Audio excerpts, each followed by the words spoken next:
He was no lunatic. He knew exactly what he was doing. One of the first things he said was, "I will cut off the hand of the foreigner." At the time, I saw Khomeini as the Mahatma Gandhi of Iran. In his lighter moments, Khomeini wrote poetry of love. There was this other side of Khomeini. He was quite germ-phobic, almost to a pathological extent. As a leader, he also acquiesced in, if not directly supported, the execution of large numbers of Iranians. I don't think he was a fanatic. I think he simply lived in a world that we never understood.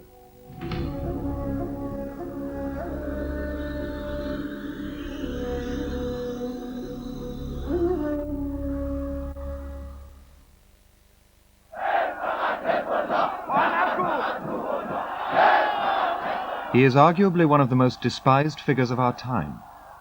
And like all charismatic leaders, he is also one of the most revered. But above all, the Ayatollah Khomeini is a paradox. A holy man who used 1,300 years of tradition to pull off the most modern of revolutions.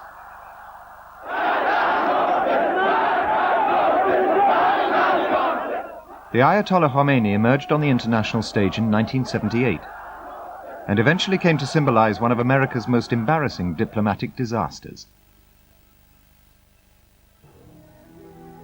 Iranian students holding some 60 American embassy employees hostage at the embassy compound in Tehran today warned that they would kill their captives if the United States tried to intervene with force.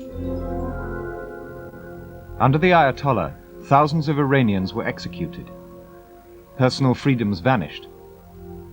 In the case of author Salman Rushdie, the wrong words brought a death sentence.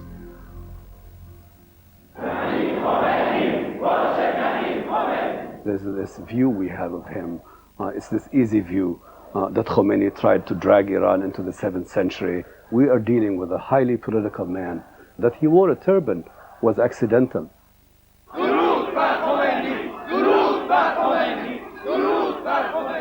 Khomeini was a towering presence who took on the Shah of Iran, President Carter, and Saddam Hussein.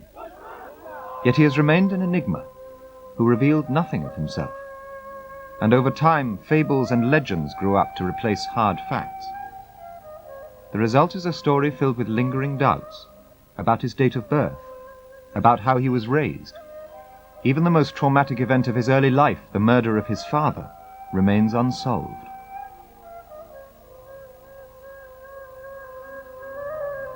Most details of the first 60 years of Khomeini's life are shrouded in mystery.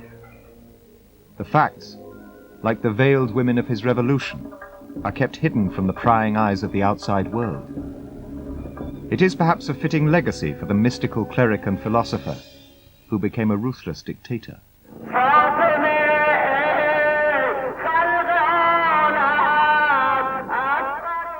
At the dawn of the 20th century, Ruhollah al-Musawi was born into a family steeped in ancient traditions.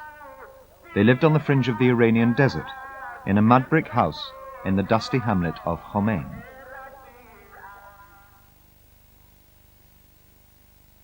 Apart from his place of birth, few facts are known.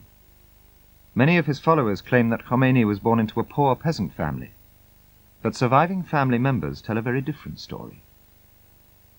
Contrary to this popular image that the family was terribly poor, he did grow up, according to his brother and other family members, in a lovely house with a lush garden and servants. They were people who were well off.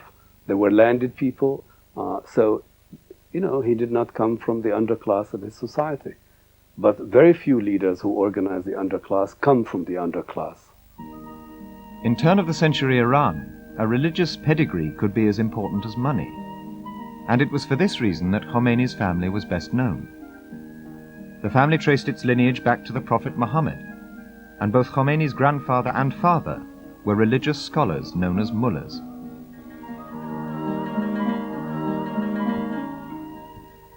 One crucial fact is not disputed. When Khomeini was just 6 months old, his father, Saeed Mustafa, was murdered. According to popular myth, Khomeini's father was killed by the Shah of Iran. But like so much of his story, this is simply not true. The Shah would not come to power for another 25 years. Most historians now agree that Saeed Mustafa was probably the victim of a local dispute.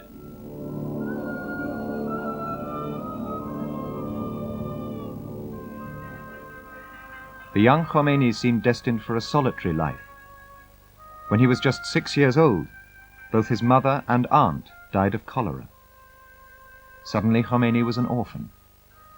The youngest of 6 children, he was raised by relatives in a devout Islamic environment. He was a precocious child, who is said to have read the Quran by the time he was 7. Perhaps because he had no parents of his own, Khomeini gravitated towards his religious teachers. As a teenager, he followed a leading theologian to the holy city of Qom. Here he would prepare to become a teacher himself. A student like that would be assigned a small room in one of the courtyards of this great complex of schools and seminaries. And this is a training that is still very medieval in its structure, in that it is basically a study of texts. I think, the formation was crucial with Khomeini. But Khomeini was expected to do more than study. At the age of 27, he approached an affluent Ayatollah and asked for his daughter's hand in marriage. The 15-year-old girl, Khadija, served tea to her suitor, but in keeping with strict Islamic custom, she was almost entirely hidden from his view by a veil or chador. She, however, could see him. And she liked what she'd seen. And so that night she had a dream, and she dreamt that all the prophets were gathered together, and all of them were talking about what a great religious leader that young Ruhollah from Khomeini was going to turn out to be. And she told her parents, and that they thought the dream was divinely inspired, and so they allowed the match to go ahead. Khadija, it seems, chose well. By most accounts, Khomeini was an ideal husband. According to his family, Ayatollah Khomeini was really quite the New Age man. He would get up in the night when his children were babies and take a turn to give them their bottles. He never asked his wife to do anything for him, not even so much as to bring him a glass of water or to match his socks. But if Khomeini's married life was harmonious, the political climate was not. In 1925, an uneducated soldier named Reza Shah seized power. The new leader was committed to creating a Western secular state, in part by undermining the religious elite. And Reza Shah was determined to destroy the clergy.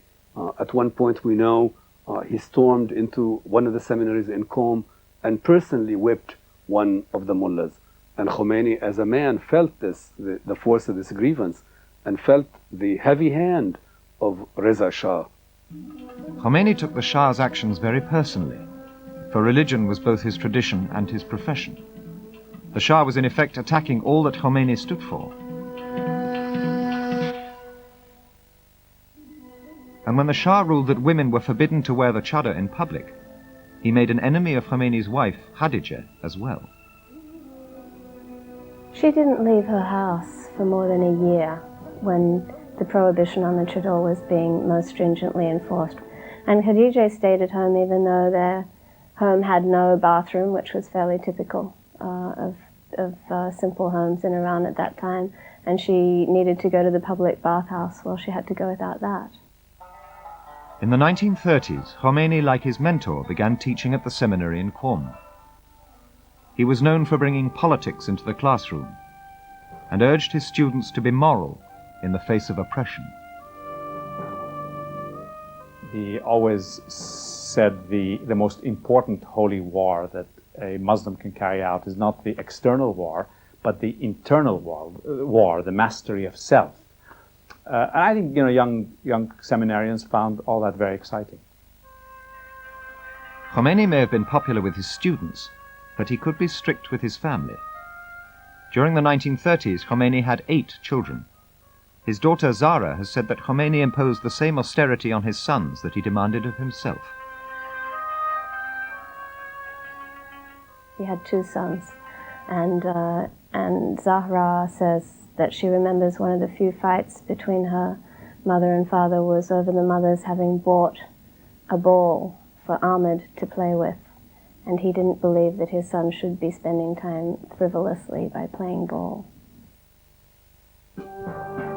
But in these volatile times, even Khomeini became preoccupied with less spiritual matters. When, during World War II, the Allies ousted the Shah of Iran and installed his son Mohammad Reza Shah on the throne, Khomeini wrote a book in protest. We have in this book the early hint as to the kind of government Khomeini regards as ideal. In this book, he doesn't oppose the institution of monarchy, but he does say that the monarch should be chosen by the clerical community, and he should be a king who will rule according to Islamic law. Khomeini's anti-Western views were shared by many Iranians. In 1953, a nationalist movement became so popular that the Shah fled Iran. Within a matter of days, however, an American-sponsored coup returned him to power. For Khomeini, this was yet another demonstration of Western arrogance. But he refrained from making a public protest out of respect for his religious superior and mentor. He had a period of relative quiescence because the main religious leaders who were senior to him were not political people. They wanted to stay out of the line of fire, and he heeded their advice and he heeded their counsel. But in 1961, his mentor died, and suddenly Khomeini felt free to speak out. After a lifetime of obscurity, the cleric from Qom was ready to launch a revolution. A legendary leader was about to be born.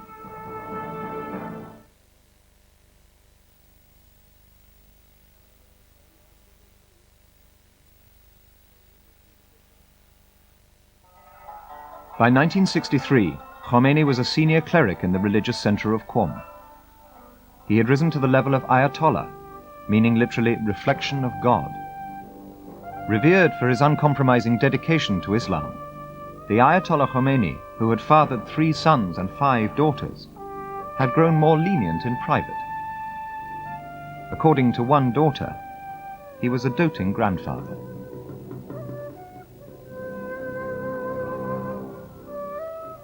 She talks about him very warmly. She talks about his relations with his grandchildren and great-grandchildren, how much, even though he presented himself so austerely, there was room for fun with the kids, that when they played hide and seek, he would let them hide under his long clerical robes. But these moments of levity were rare. The Ayatollah was deadly serious when it came to the fate of his country. In 1963, he was particularly angered when the Shah launched a reform movement known as the White Revolution, designed to modernize Iran. It was an attempt on the part of the Shah to speak the language of reform, and this gave Khomeini all the ammunition he needed. Khomeini seized his moment and delivered an emotionally charged sermon during the Islamic month of mourning. Khomeini likened the Shah to the notorious assassin of a 7th century martyr. He was completely fearless, and I think that a lot of people were drawn to him because of this quality he had. I think the speech not only was an extraordinarily harsh political attack on the king, but it also was a very major assertion of clerical authority against that of the state. The next day, the Shah had Khomeini thrown in prison. Several days of rioting followed, as years of pent-up rage spilled onto the streets. The outspoken Ayatollah from Qom instantly became a national hero. The extent of the rioting that took place would suggest that already by 1963 he had a large following, not only in the city of Qom, where he had been a very popular teacher among seminarians and the public at large, but also in other cities as well. And it also tells us something about Khomeini's extraordinary ability to seize the moment, to know what themes, what rhetoric resounded powerfully with his listeners. After 10 months in prison, Khomeini was released, but not subdued. In October 1964, he launched a new crusade against a law that extended immunity to American military personnel. For Khomeini, it was proof that Western influence was more entrenched than ever in Iran. Khomeini went to the crowd and told them, look, there is now a system of capitulations in Iran, that the Americans now can rule your country, that an American dog, I think it was his language, now had more rights than an Iranian. Khomeini's protest reverberated in the schools, in the bazaars, in the mosques. Within days, the Ayatollah was exiled, first to Turkey, and later to the major Shiite center of Najaf, Iraq. Here he lived in a modest 2-story house with Khadija, where his daily routine remained unchanged. He kept very bizarre hours because he would wake up in the middle of the night to pray from about 3 in the morning till about 6 in the morning. So it was a routine and one that was, by our standards, a bit strange. As in the monastic days of his youth, Khomeini led a simple, serious, and highly ordered life. He was also almost obsessively clean in his own personal habits. He would wear a sort of a bib to take his meals so he wouldn't get any specks of food on his clothing. When he was taking medications, he would use a separate spoon for each medicine bottle to get out the pills that he needed to take. He was quite germ-phobic, it sounds like, almost to a pathological extent. But throughout his exile, the Ayatollah never lost sight of his one simple message, that the Shah had to go. In many instances, it was his students in Najaf who relayed these pronouncements back to students in Iran. At other times, Khomeini's own family was enlisted. His daughter would go and visit him in his exile in Iraq and bring back his speeches. She would hide them in her clothes, and then they would secretly reproduce them. And then they'd go around by night, and she would have her young son climb up the high walls and throw these incendiary pamphlets over the walls of the houses, and that was one way that he got his message out. Yet although Khomeini was a recognized religious leader, he was not regarded as a politician. For most anti-monarchists, the Ayatollah was a valuable rabble-rouser, not a future statesman. I didn't consider him a political analyst or someone who was interested in political theory. It was really my mistake. I should have. His book, Islamic Government, definitely was a significant political pamphlet that should have been read by people like me, but we didn't pay attention to it. But then, as if on cue, the Shah began providing the Ayatollah with almost unlimited opportunities to galvanize support. In 1973, the Shah persuaded the Organization of Oil-Producing Countries, OPEC, to raise the price of oil. Money began pouring into the country. Yet with the influx of riches came greater repression. There is a passage in Shakespeare which says, so foul a sky clears not without a storm. The Shah had created a foul sky in Iran. For Khomeini, the attacks began to hit very close to home. In January of 1978, a scathing criticism of Khomeini appeared in a government-controlled newspaper. Many of his followers believed the article had been planted by the Shah, and Iran exploded in a series of demonstrations. By the end of the year, hundreds of protesters had been killed.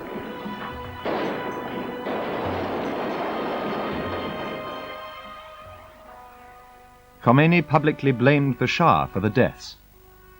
The Shah, fearing an all-out revolution, is believed to have put pressure on Iraq to expel the Ayatollah.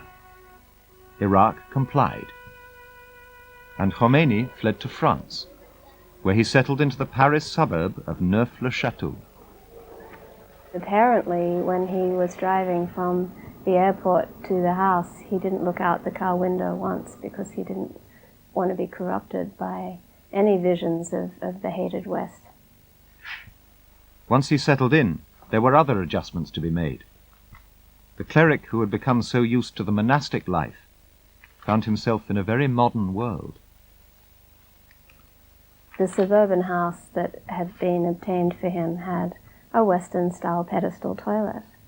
Well, he thought that this was an example of Western decadence, and he wanted to stick to the traditional ways of Persian culture, which is a squat facility, so he had the pedestal toilet removed and a squat toilet installed.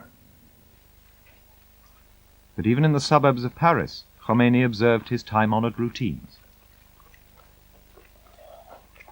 Twice a day he would come out of his house and walk over to an apple tree, sit down with a little pillow propped behind his back, dressed in a sort of brown cloak and his turban and these funny blue plastic sandals, and preach to about 30 or 40 students who came from around Europe to pay homage.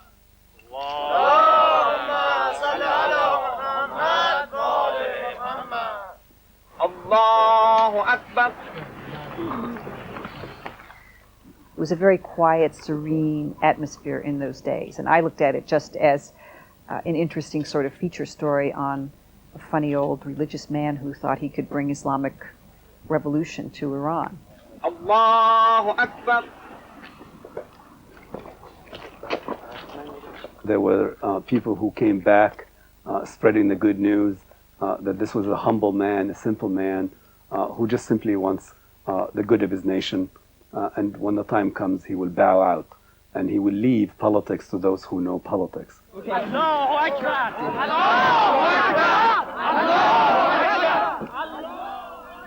But as the world's press descended on the tiny enclave in search of the simple Ayatollah, Khomeini, the politician, was secretly planning to overthrow the Shah of Iran and create a religious dictatorship which would eventually hold America hostage.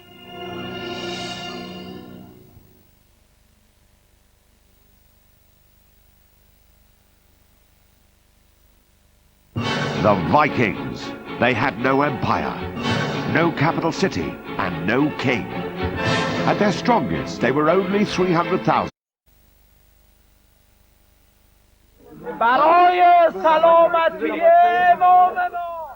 1978, the Ayatollah Khomeini had been catapulted to international fame.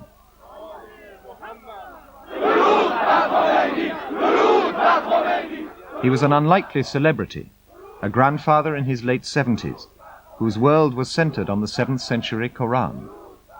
Yet he was leading a very modern revolution that was about to change the world.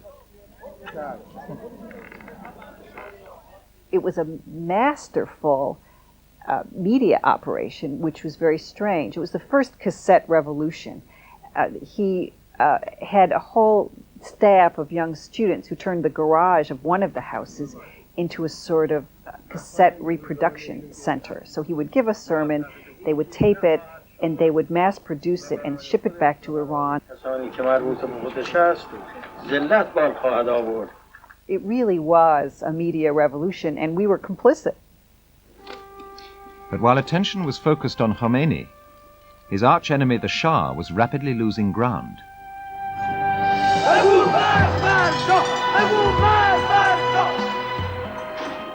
The Iranians' rage had reached boiling point.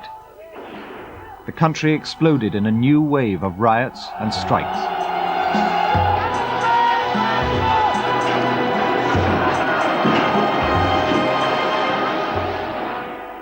Finally, on January the 16th, 1979, the Shah gave up his fight.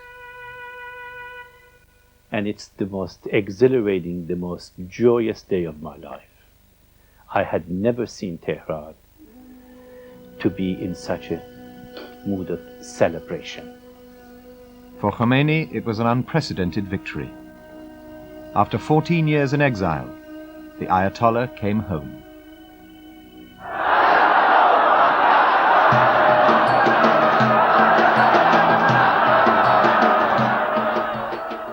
Millions of Iranians, rich and poor, religious and secular, flooded the streets in support. Yet even in his moment of triumph, the Ayatollah appeared quite unmoved. One journalist asked him, "What are you feeling?" And he looked up and he said, "Nothing."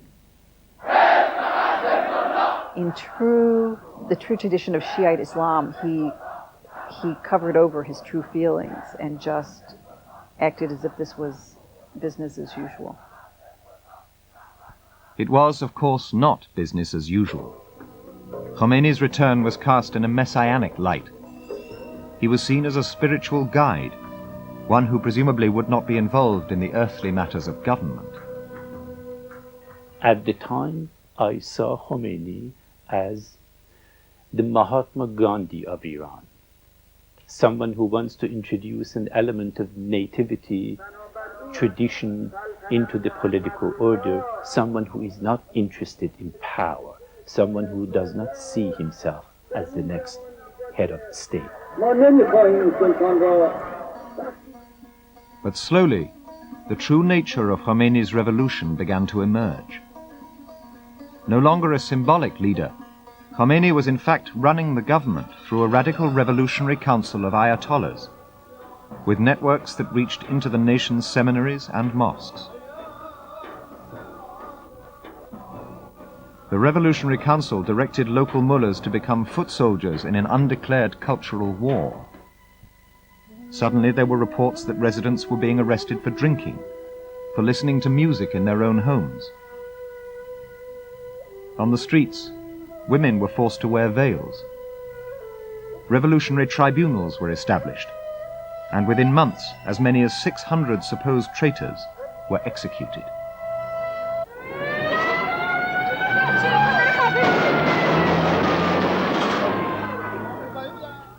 But amid the chaos, there was one terrorist act of which Khomeini did not approve. In February, a leftist group seized the US embassy, and angered Khomeini quickly intervened. He asks his own representative to go to the embassy and ask the students to immediately vacate the compound. It means that at the first, Khomeini considered hostage-taking as an illegitimate and unacceptable political tool. The crisis passed, but 8 months later, everything changed. When the Shah, now terminally ill with cancer, was allowed into the United States for treatment, the revolution became overtly anti-American. In November of 1979, the US Embassy in Tehran was seized for the second time that year. Iranian students took the American staff members hostage, demanding the return of the Shah to face trial.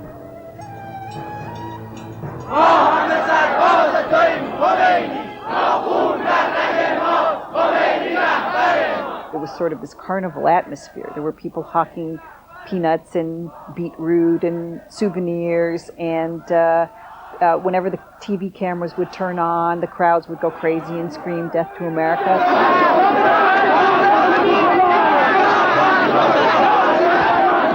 And then the TV cameras would turn off and everybody would sort of go about their business again. This was extraordinary theater. When Khomeini saw the popular response, he gave the students' action his blessing. At a time when the Ayatollah was trying to win national support for an Islamic constitution, he saw the anti-American fervor as a passport to his vision of a theocracy. The simple spiritual guide was evolving into a cynical and calculating politician. The hostage crisis was the weapon with which Khomeini bludgeoned the liberals in his own entourage. He destroyed them. And it was the weapon with which he radicalized the Iranian revolution. And let's face it, let's give the devil his due. It worked. In December 1979, it came as little surprise that Iranians voted to establish the first 20th century theocracy. For Khomeini, it was the ultimate triumph, his reward for standing up to Western arrogance. But the success of the revolution came at a price. Just as Khomeini had demonized America and President Carter, Americans had come to see Khomeini as the outlaw leader of a terrorist state. I'd like to thank all the American people who have stood by us during this trying ordeal.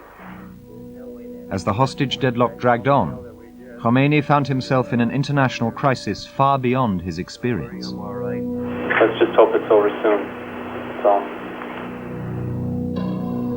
But the Ayatollah's position was secured as tragedy struck the American government in April 1980.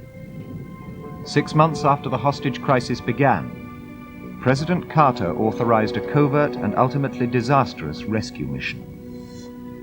The attempt was abandoned after 2 helicopters crashed in the desert and 8 American rescuers were killed. Khomeini declared it was God's way of protecting the Islamic Revolution. The failure of the American mission certainly seemed like a gift from God, for now the Ayatollah's control of Iran became complete. But in a matter of months, Khomeini would face a new enemy, a nation as determined and fanatical as his own.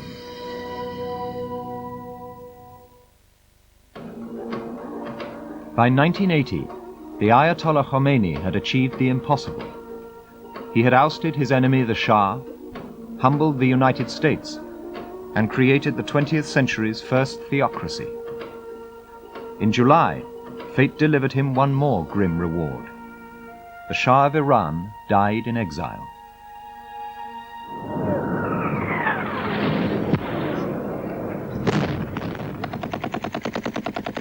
And yet Khomeini's greatest challenge was still to come. In September, Iran was invaded by neighboring Iraq. Technically, it was a bid to regain land lost in a 1975 agreement. But like the Ayatollah's battle with the Shah, it was also a personal vendetta. It was a war between 2 leaders. Saddam Hussein had a personal vendetta against Ayatollah Khomeini. Ayatollah Khomeini had called him an infidel. He had challenged his legitimacy. So it was not just a war for land and a war for influence, but it was a war of enmity. It came at a time when Iran was very vulnerable to attack. Since the hostage crisis had begun almost a year before, Iran had become economically isolated, and with many of the Shah's military experts now purged or in exile, the odds were clearly in Iraq's favor. But once again, the Ayatollah turned adversity to his political advantage. Ironically, it helped strengthen the revolutionary government.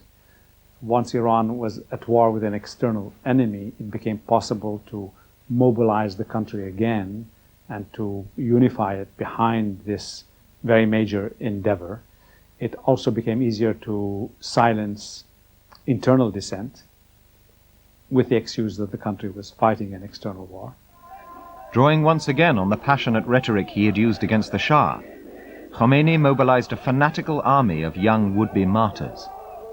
Some of the so-called warriors had very, very old weapons. Some of them only carried sticks. They sometimes wore headbands that said "Warriors of God."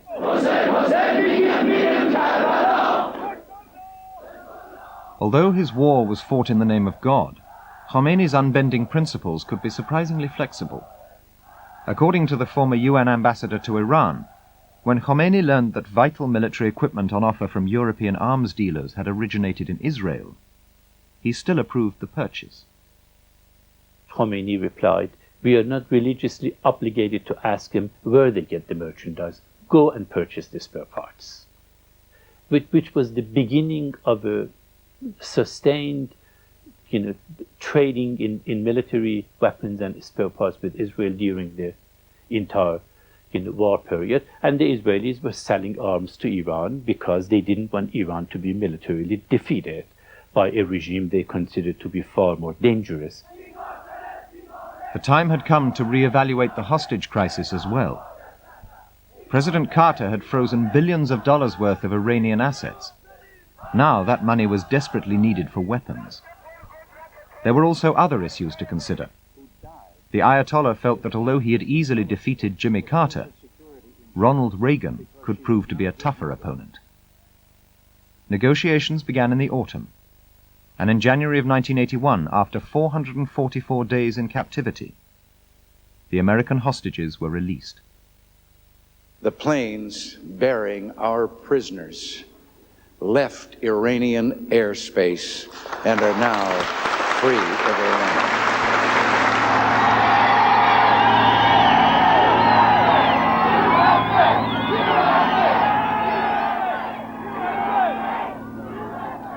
But with the hostage crisis no longer the rallying cry, Khomeini continued to fight internal battles. In August, the Iranian president and prime minister were both assassinated. Amnesty International reported that over 1,600 executions had occurred since Khomeini's reign began. The Ayatollah's stranglehold was not only political. Culturally, the Islamic regime had grown increasingly rigid and intolerant. Personal freedoms for women in particular were removed. Soon women were being jailed for showing their hair in public. They required their husband's permission to leave the country. And women convicted of adultery suffered the traditional sentence under ancient Islamic law of being stoned to death.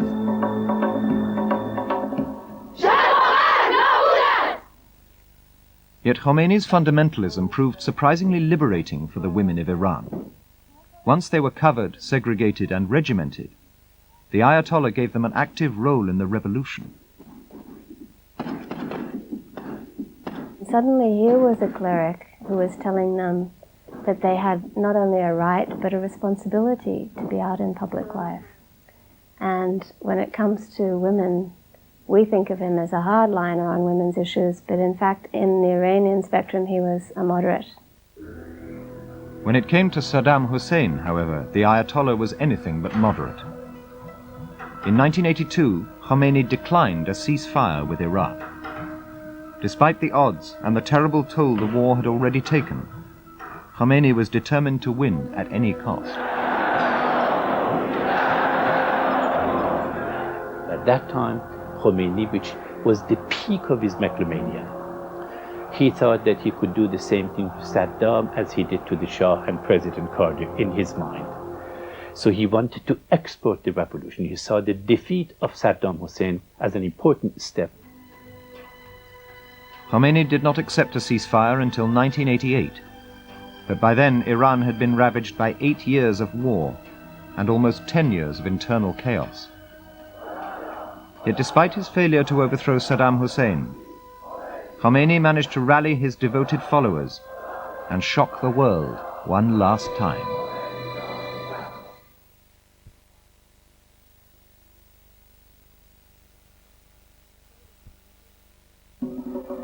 By 1989, Khomeini had proved to be both a fearless revolutionary and a tough, resilient politician. But physically he was weak. He was now in his late 80s and suffering from a heart condition. But as a leader, he remained a skillful manipulator of popular symbols and sentiments. In February, Khomeini was informed that a Muslim author named Salman Rushdie had written a book, The Satanic Verses, that was said to have blasphemed the Prophet. It is not known if Khomeini actually read the book, but in typical fashion he clearly read the volatile mood of his revolutionary followers. It wasn't his cause. He found it. It was brought to his attention. He sensed it. He knew what he could do with it, and he used it. Khomeini issued an edict, or fatwa, calling for Rushdie's execution. The fatwa of Imam Khomeini bent the world out of shape. Ancient bloodlusts were unleashed, armed with state-of-the-art modern technology. The fatwa on Rushdie was vintage Khomeini. He rode on someone else's cause, and he preempted them because he understood that here was yet another way that you can keep Iran isolated and embattled. Rushdie was forced to go underground. Like the American embassy staff, he became another hostage for Khomeini. He was obviously a very frightened man, and I don't blame him. At the university, those who are real Islamists, the young, are still as angry as can be at Salman Rushdie. To the Western world, the fatwa was a potent and shocking symbol of a revolution gone mad, and a revolutionary leader deaf to world opinion. When Khomeini chose to deliver his judgment against Rushdie, he had some purpose. And the argument's made that Khomeini did this in order to freeze this warming process toward the West that people in the government were undertaking. But if this was Khomeini's most provocative and alienating gesture to date, it was also his last. In June 1989, the Ayatollah underwent surgery. There were complications due to internal bleeding, and a series of heart attacks followed. In a matter of days, the Ayatollah was dead.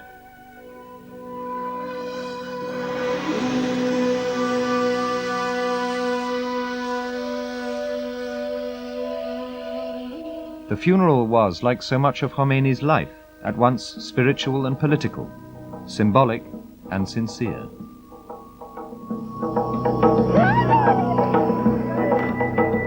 That whole city of Tehran was like a river of black. People dressed in mourning clothes were just pouring down every street and every avenue from far, far into the mountains that ring the city. It was an astonishing sight. It was astonishing, but perhaps not entirely surprising. For if Americans had seen Khomeini as a religious tyrant who had wrought only destruction, many Iranians saw instead a liberator who had brought them a new sense of national pride and dignity. I remember going to a party with some very westernized miniskirt wearing, Madonna playing Tehranis, and one of them, much to my astonishment, said that she'd cried and had to take a Valium when she heard that he'd died.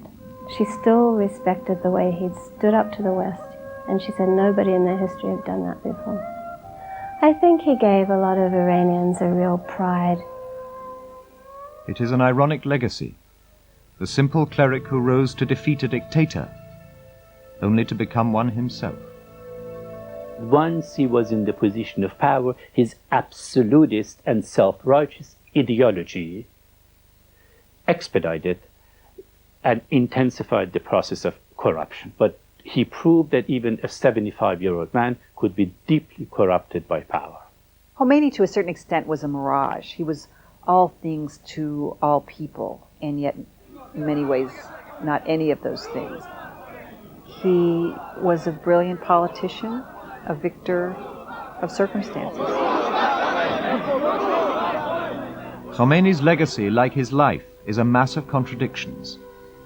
He was a medieval cleric with modern political ambitions, an enlightened husband who suppressed the rights of women, a rigid conservative who challenged the status quo, and finally, a ruthless oppressor who to his followers became a symbol of freedom.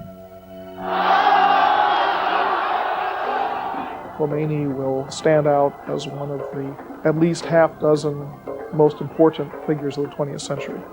The change represented by that revolution and the inspiration it gave to religious political movements around the world, I think, is incalculable. He was a man who made no apologies for the dictatorship he imposed, because it was the dictatorship for the good. And there is a riddle about Khomeini. Did Khomeini save Iran, or did he destroy it? And the honest answer must surely be both.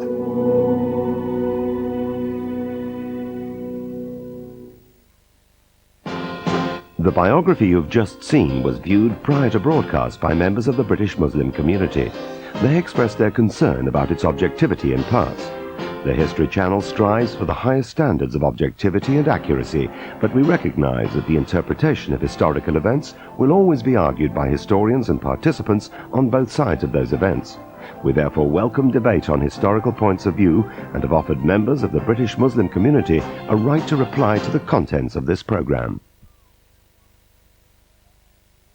We just watched the program Ayatollah Khomeini, Holy Terror, and one of the things that struck me first off was the production itself, the stylistic conventions that the producers relied upon to almost dramatize what was ostensibly a biography or a documentary, even to the point of melodrama. For example, the case of showing close-ups of his kind of sinister eyes with ominous music playing, or scenes of veiled women with flutes playing, something out of the harem, for example. What do these conventions assume about the audience for this program? And what do you think the producers want the audience to feel when they watch this program?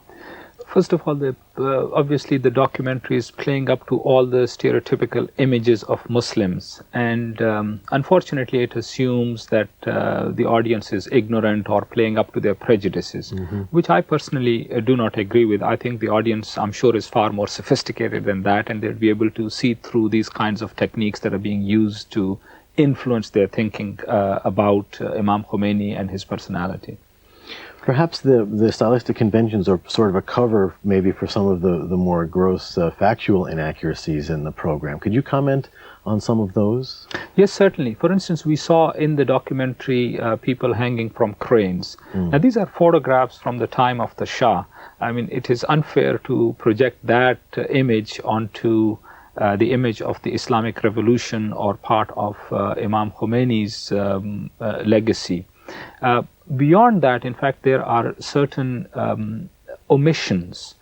For instance, not enough emphasis is placed on reflecting what were the forces that motivated Imam Khomeini. This documentary projects Imam Khomeini as if he's somehow possessed by a personal vengeance against the Shah. I mean, there's nothing personal about it. The fact of the matter is that Iran under the Shah was a US colony. There had been a coup brought about by the CIA in 1953, overthrowing a popular government. America's influence in Iran was immense. The people resented it not only because they lost their own freedoms, but also because America also trained the SAVAK, the torture police of the Shah, which tortured literally tens of thousands of people, many of them to death and so on. There is no mention of that. So in fact, Imam Khomeini was not carrying out a personal grudge. What he was doing was reflecting the deep resentment of the people of Iran. One other aspect that comes through is that, you know, in any accurate portrayal or a balanced portrayal of any personality, you would at least take the evidence from the other side as well. There was none of, you know, that presented. I mean, one could give an example, for instance, of Winston Churchill.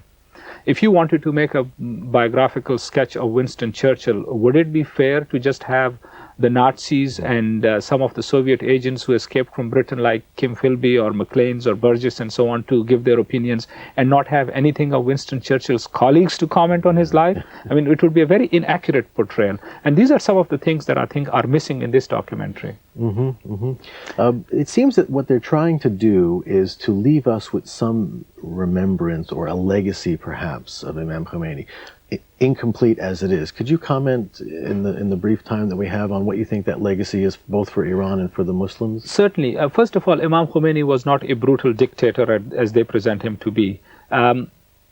We can compare that with his welcoming arrival in Tehran in 79, when 3 million people welcomed him, and when he passed away in June of 89, 10 million people, you know, participated in his funeral. That sort of takes care of that.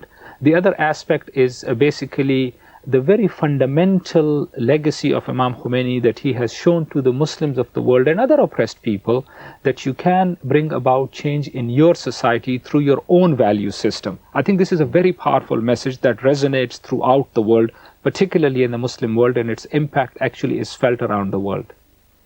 Thank you very much for your insights. Thank you.